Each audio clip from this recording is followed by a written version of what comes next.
This is the Roller Coaster Podcast, and I'm your host, Lucy Q. Life is a wild ride. It has twists and turns. It's scary, exciting, and downright fun. So throw your head back, arms in the air, and come along with me for the ride. Life is like a roller coaster, baby, baby. I wanna ride. Typically, when we hear the word success, things like money, fame, and status come to mind. But at the root of things, success can only be defined by us as individuals.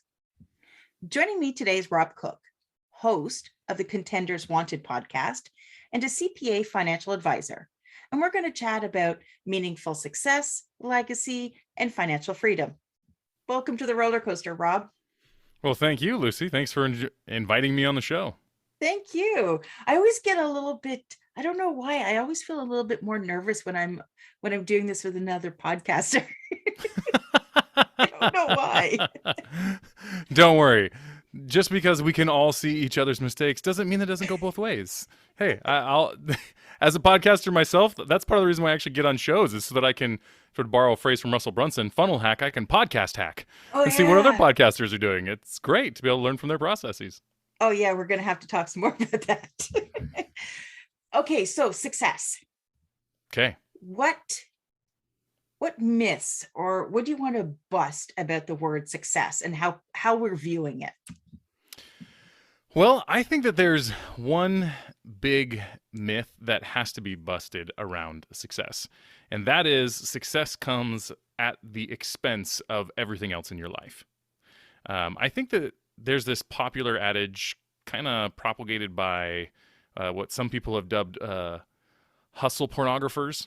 This idea that you've got to put in tons of hours, you got to put in tons of work, you have to be willing to sacrifice whatever is necessary to reach your goals. The grind. The grind, exactly. The grind. Yeah. You know, and don't get me wrong, there is a grind element of success no matter what, period. But I think we push it too far. Think of it as like we go to an extreme where we say, well, you got to be willing to do whatever. You got to be able to put in the work. You got to be able to make 100 sales calls if you're a sales rep. Or you got to be willing to put in 12-hour days at the office. I'm hearing Gary V in my head. You know, Gary Vaynerchuk. Gary V used to be this way a ton, probably about 5-6 years ago. Not as much anymore, actually. But definitely him, 5-6 years ago. Yeah, you hear the gurus out there saying, no, you've got to work 15 hours. You got to be go, do. And I'm like, but what am I doing it for if that's at the sacrifice of everything else? Exactly. Yeah. And I think that's part of the problem is that there's a lot of really loud voices out there of people propagating this idea. And a lot of the people who find a way to do it, what I like to call meaningful success without sacrificing what's most important, they're just quieter voices. They're more private individuals. But many of us know them in our lives. But they're just not getting up on the social media mega stand and shouting it out on the rooftops that this is what you must do to be like me. When in all reality, some of us look around and go, I don't even want to be you. So why would I want to work that way? Well, right? If you dive into a lot of these people's stories, and for me, I see more male influencers pushing that agenda. For sure. And when I look at their stories, they're typically divorced. Mm-hmm. They're, sure, they may have this super successful business, but when you sort of dig into their background, you're seeing, well, they only have one pillar of success going for them. Everything else seems to have fallen to the wayside. That's exactly right. That was actually one of my big impetuses for creating my show. Was I'm in my mid-30s. I've got a young family, a couple kids, a wife that I adore, and a job that I love. And I have dreams and ambitions and goals, and I'd like to create something of my life, but I would never want to do it at the expense of those things that truly bring me happiness and joy in my life, like my family, for example. And I looked at the stories of a couple different people, and that's exactly what I saw too. Like, for example, let's take Tony Robbins. Okay, Tony Robbins, I love what the guy teaches. He teaches a lot of awesome stuff. For those who don't know him, check him out. He does some really, really good stuff. And this is not to bag on Tony. I mean, everybody has their own story, has their own path. They figure it out. But when I was looking at Tony's story, I realized that he had a family when he was younger, had some kids, wound up losing it all in the process, built his business, and then got remarried and had some new kids later when he was like 55 years old. And I said, okay, although I like what you're teaching, I don't think I want to go the same path as you, Tony. You know, I don't want to lose my family. I'm not going to go that path. So then how in the world am I supposed to do this then without sacrificing those things? But I just looked in my own life. I looked at examples of my grandfather, of my own parents, of other family friends, and people who I'd connected with professionally over time. And I realized there's more examples out there than I think we realize, because their voices just aren't as loud. I think They're it's my job. busy living their life. Exactly. Yeah, exactly. And What, is everything the okay? internet went a little kind Is of it like going squiffy? Oh, don't worry uh, about it. That happens. okay, as long as you're okay with that. I said I can turn my video off or do whatever. I just thought I would pause and time out for a second. No, just it's make sure. okay. Don't even worry about it. I don't like, for people listening, they're probably going, what's going on? I don't edit it down either, because for me, this is real life. This is what we all deal with. So Okay, I'm like, in that case, I'll just keep going. keep on going. Don't even, I mean, if something catastrophic happens, there was doing one podcast where right in the middle of it, everything just went dead and she disappeared. And she texted me, she goes, yeah, a car just crashed into the telephone pole outside my house. I'm like, okay. Wow. No, I was just trying to make sure you had good audio quality. Okay, never mind. I'll just keep going then. No, it's all right. But Keep yeah, on going. so they're actually living their lives. You're 100% right. They are living their lives and just moving forward. And so I've kind of taken it upon myself to say, hey, let's share some of those stories. Let's amplify their voices so we can give hope to those who want to do it the right way, who want to keep that balance to some extent, who want to create meaningful success and without sacrificing what's most important. And let's give them a voice so we can give hope to others out there and give, share these incredible stories of these wonderful people. And I think it's something that a lot of people struggle, regardless of, what stage of life they're at. You mentioned that you're in your mid 30s and you've got a young family. I'm on the upswing to 50. Our kids are away at college. They're essentially adults. And it's just me and my husband. But everything that I'm doing outside of my daytime job is still taking away from the other things that I can do with my husband, or just focusing on myself and self-care and stuff like that. So I'm in a situation right now where I'm starting to reevaluate, okay, am I prioritizing the things I should be prioritizing in my efforts to achieve certain things? Yeah, no, I think that is actually a really important process and step in this whole trying to do it right, is figuring out what are your priorities and figuring out what is actually most important. Because at the end of the day, if you do have a young family, or even if you want to live your life outside of just your professional career, you have to know what is most important to you. And you have to know, at least more clearly, what it is that you're trying to aim for and how you're going to get there, because you don't really have the luxury of being able to fail 10,000 times, or the luxury of being able to spend years and years and years and years. I mean, there is failure and there is necessary work and to create success, period. It's required. But there's additional stress, I guess, that comes as being, say, a parent. You've got demands and pulls in other areas of your life that you need to give time to. So you can't afford to give it another iteration of trying my marketing campaign again, or another iteration to try my sales pitch again, or another iteration, whatever it might be, to grow your business, or another iteration of my product. I'll go back to the drawing board. It doesn't matter. You can't do that. You need to be able to think more strategically, maybe a little more slowly at first, and then be able to be more purposeful with what you do. Okay, so let's shift into, the concept of financial freedom and what that means. For me, when I hear the term financial freedom, an old marketing slogan for, I can't even remember what insurance company it was or financial advising company, but I think they kept toting this Freedom 55. But what does financial freedom actually mean, and how do people figure out which path they get on to achieve that for themselves? Yeah, great question. I think for most people, when you think of what is financial freedom, they have some version of that, right? It's either this traditional sense of retirement, financial freedom, as in like quit your job and never have to work again. And then there's this, if you're in a little bit younger crowd, sometimes there's this idea of like the FIRE, financial independence, retire early, Yes. Yep. mindset of just like hoard as many assets as possible so that you can just live off of them and then never have to do it, go back to your corporate life. That's okay. It's just a variation of the same thing. But I would actually say that financial freedom is being in a position financially such that you can live your life however you'd like. If that means that you like your job and you want to keep working at your job, but you want to be able to have the ability to go, what some might call the FU money, just be like, no, I'm done, or just only work the job because you love it. And the day you don't love it, you just stop working it. Well, that's a very different definition than just, I have enough money that I can just retire at 65 or 55 or whatever it might be. And maybe for some people, that's, I want the financial freedom to be able to start a business while I do my job. Or I want to be able to have the financial freedom to just take my family on extravagant vacations multiple times a year. Okay, well, that's a very different number or a very different scenario than someone who needs to, for their financial freedom, for their living their life the way they want, they need to step away from a job. Those are two different things, right? And so I'd say for each person, it's individual. I like to tell my clients that there's your regular life. Once you reach financial freedom, you could be your quasi-retirement, quote unquote, where you're just living your life, but you're financially set. And then there's, more the traditional sense of retirement, where you really step away and just do whatever you want, that you don't need money anymore. I think there's phases and stages. Yeah, and I think a lot of people's perception of retirement has drastically changed. Oh, yeah.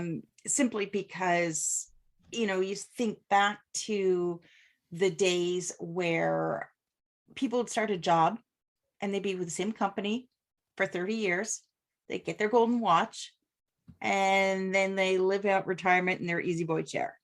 Yep. That was certainly for me growing up, that was the picture of retirement that we were sold.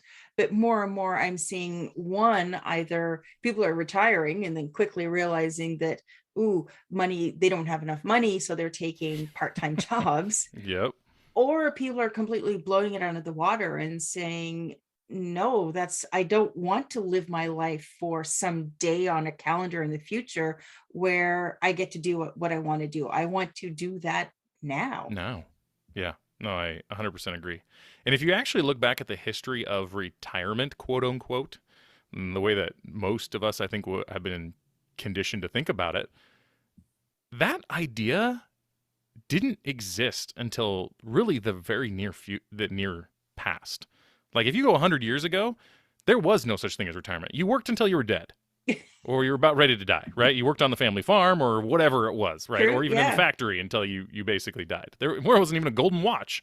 In fact, that idea really didn't even come to fruition until probably the 1950s, really, maybe that's the 40s, sort of the date that I had in my mind. Yeah, definitely the 50s. Yeah, definitely the 50s through the 80s is probably the golden age of that idea of retirement, like we usually think of.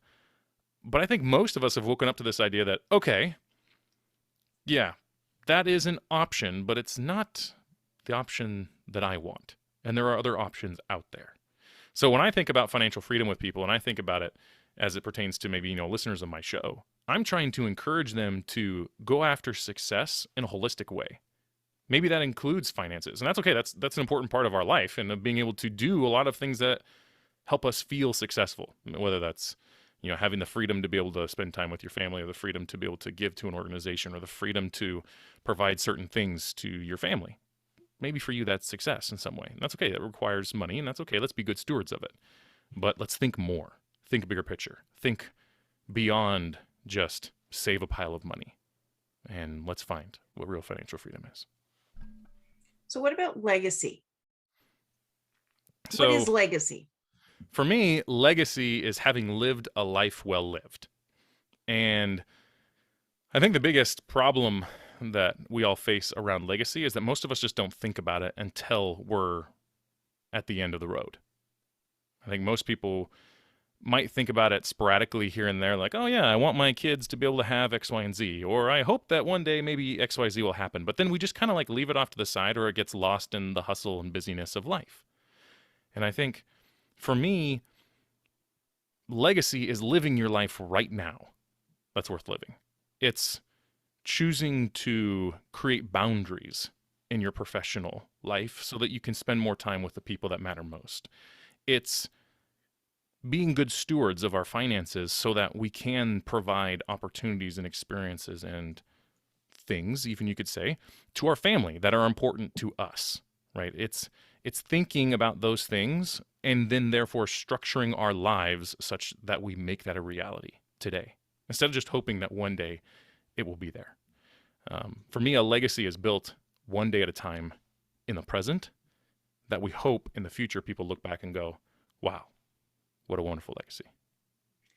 And, and I think that's, for me, part of my legacy, and you'd be included in this as well, is these conversations that we have on podcasts are lessons for our children in the future. For sure. They'll always be there for them to look back to, gain our wisdom and our guidance from, regardless. Yeah. Of the modern day journal, right? Yeah. When and where it is. Yeah. So through all of this, we're trying to create success. We're trying to create financial freedom. There's different things that we're trying to manifest in our lives. How is it that you create that time and balance in your life? How do you manage that? That is one of the many golden questions out there, right? How in the world do we actually do that?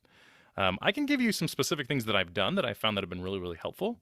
But I think that's it. Once again, it's kind of an individual path. We all have to figure out what does that look like to me, and then we have to then, in my opinion, retroactively then implement things that help us bring that to reality. And actually, my first suggestion is just that. What does balance, what does living a life worth living really look like to you? Not based off of what someone else is telling you, not based off of what the media is telling you, but what does a really meaningful life look like? Okay, what would your work look like? What would your relationships look like? What would your health look like? What would your finances look like? And then once you know those things, I mean, it's just like the Cheshire Cat says to Alice in Wonderland, and it says to Alice in Alice in Wonderland, she asks, well, which path should I take? And the Cheshire Cat says, well, where do you want to go? She says, I don't know. He goes, well, then any path will take you there. Yes. Right?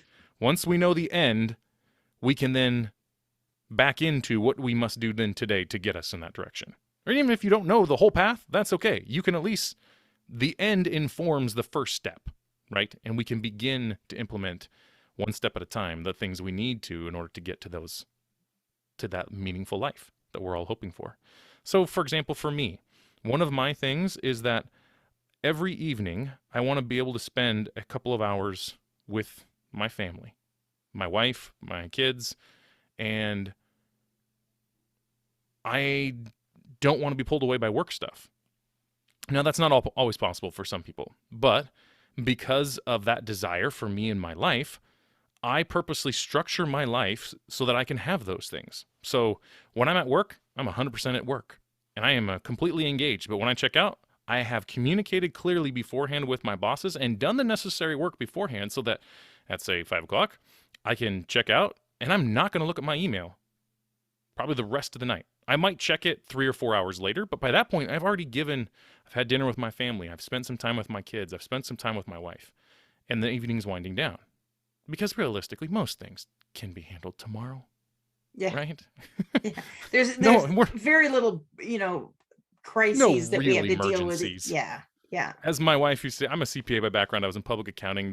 Public accounting is just known for being this just like time suck, right? Accountants work 70, 80-hour weeks during busy seasons. It's just insane. And my wife would always, when I come home and it had been a long day, she's like, what in the world are you guys doing? You're not brain surgeons. No one's going to die. It's not like they have a heart attack. It's a freaking taxes, and you could extend it. Yeah, you're right. We could another 6 months. But I think we just have this tendency to think, well, it has to be done. Oh, it has to be. Well, maybe you need to examine that limiting belief and set up that boundary. And maybe you need to push it and test it, see if that's actually true. I've found that as I've tested enough of those limiting beliefs that people were telling me that I had to have, I found that most of them were pretty weak. and were moved pretty easily. So now my coworkers and my boss know that when Rob's here, he's giving 110%. When he goes home, he's giving 110% to his family. Yeah, we can get a hold of him. We have the means to do so if it's really an emergency, but we probably won't. And I have not seen a single negative thing hit me professionally. I have advanced just as rapidly or more rapidly than others in my organization. I have moved forward financially. I've done all sorts of things. With my podcast, it was the same type of thing. Okay, I want to do a podcast. I love podcasting, but I got to make sure that I spend the appropriate time in the appropriate places with my family. Okay, therefore, I'm going to do my podcasting early in the mornings or late at night after I've already spent that time with my family. That's when I do my editing. That's when I do my recordings. That's when I do basically everything that I need to do for my podcast because they are more important. I know where my priorities are, and therefore I build my life such to create that meaningful life. Yeah, it definitely gives new perspective to, the whole triage of legacy and success and financial freedom it's as individual as we are. Yes. What works for me doesn't work for you and won't work for the next person. Yeah. But it's first of all, who we are, what we want, and how that fits into the dynamics of our family, whatever that family looks like. So there's, a myriad of variations that can exist, and everything's just fine as long as it works for you. Yeah. I think it goes back to that, doing the work first and foremost to figure out, what do you want? And then it's that vision. Yeah, exactly. Having that vision. If you have the vision, you can then create your meaningful life. Because like you said, every family is a little different. Every situation is a little different. And so I can't say, do this. I'm not going to be so brazen as to think that I know exactly what every person should do in order to have success. Well, that's not true. I don't. So instead, I'd rather just give you some basic principles and then you go figure it out because you know your life best. Right? Yeah. And, I don't want people thinking that they need to have it all, because this is another thing that we do to ourselves, is that we think that we have to have it all figured out before we take the first step. But simply having Good that point. vision of where we're going and taking the first step is often enough, because we don't necessarily know what the first step. Sometimes you do. Sometimes it's a sort of a natural progression, but at other times we hit a junction in our path and you don't necessarily know what the next step is, because you have to, let's say, wait for something to be revealed. And then you're like, oh, okay. Then you sort of go forward and you're on a little bit of a sprint, and then you sort of hit another junction. You're like, okay, where am I going here? And you have to get your bearings and settle into things a bit before you go on your next sprint. It's not, I think all of this, whether we're talking about our success as individuals, our success when it comes to finances, it's not about having it all figured out. It's about having that vision and taking those initial steps. Agreed. And I would even say sometimes you don't even have to have the whole vision figured out. Yeah. Even if it's just, say, I know right now, at least, there's this one thing that I hope that I have that I want in my future in some way. Okay. What's one thing you can do today to start to have that one thing in your future? Great. Start there. Once you then have that, go, okay, what else? What else do I hope in my life? And then move there. That's a great point. We don't have to have the whole end from the beginning figured out. In fact, it's a myth to think that you even have to know exactly how. In fact, I was recently listening to Tony Robbins, of all people, and he talked about, he's like, don't worry so much about how you're going to do something. Worry more about what it is that you want, and then figure out who you need to be doing it with. And together you can figure out how. And I thought that was very insightful. Yeah. And I think it starts with having the courage to look at the possibilities, because whenever you're breaking away from the norm, just simply saying, no, I don't want to retire. I want to continue doing something that I love and I'm passionate about every day. I know for me, saying things like that, I got, odd looks from people in my family, because they're like, well, wait, what do you mean? So I think you initially have to have the courage just to look at the possibilities that exist for you. And, and as you said, is don't get caught up in the how. It tends to reveal itself. Anytime you take daily inspired action, you're just edging yourself that much closer to whatever that vision is. Yeah. And it's not like we have to make the full improvement and get to perfection immediately either. There's incremental improvements, the 1% better, kind of like you were referencing, right? Just do 1% every day. You'll get there far faster than you ever thought you could. And I like your point there about this idea of having pushback from maybe family or friends or associates or spouses, kids. Inevitably, change can cause pain. It can cause people to feel fear in some way. Fear that they might lose you, fear that their world will change, fear that it might hurt, whatever it might be. This fear comes in and it causes people to push back. And expect that. That's okay. That's a good thing. That's a natural part of life. There's nothing as constant as change, right? But we all seem to want to resist it as much as possible. Yeah, and fear is usually an indicator that you are changing and that you're questioning. And that's good. And that means that you're pushing out of your comfort zone. Agreed. Which is important. So, Rob, as we wrap up, do you have any final thoughts, words of wisdom that you want to share with our listeners? No, I think what we've shared has been great. Honestly, I've enjoyed this conversation. I hope listeners enjoy it as well. If you like this sort of stuff, you can come and check us out at contenderswanted.com. I was going to say, how do people connect with you? So contenderswanted.com. Yep. And you're on all the major platforms? Yep. And we're on all major podcast platforms. You can check us out wherever you get your podcasts, especially if you're listening to Lucy here as well. And you can check out our website at contenderswanted.com. One free resource that I give to anybody who wants to. I feel like one of the hardest parts about pursuing financial freedom and that element of success is knowing which route do I take sometimes? Or am I even on a path that's going to be right for me? There's a lot of wasted time and energy and money on paths that people ultimately realize don't fit with them and their interests or their passions or their whatever. And so I actually created a financial freedom Pathfinder quiz where you can find out what is likely the best path to financial freedom for me or my family member or whoever. It's about 15 questions, and there's one of 25 different potential paths that you could go down. And then it's got a couple of extra bonuses in there, an education cheat sheet so you can get started learning about the path. And there's a Financial Freedom Foundation list that I give as well, and some basic things I'd recommend as you're getting started on the path. So if anyone's interested in that, you can go to contenderswanted.com/freedom. You can find it there as well. Sign up and get it for free. Perfect. And to get that link, make sure you check out the show notes. I'm going to have it in there. And Rob, thank you so much for joining me today. Thank you, Lucy. Once again, thanks for the invite. Thank you.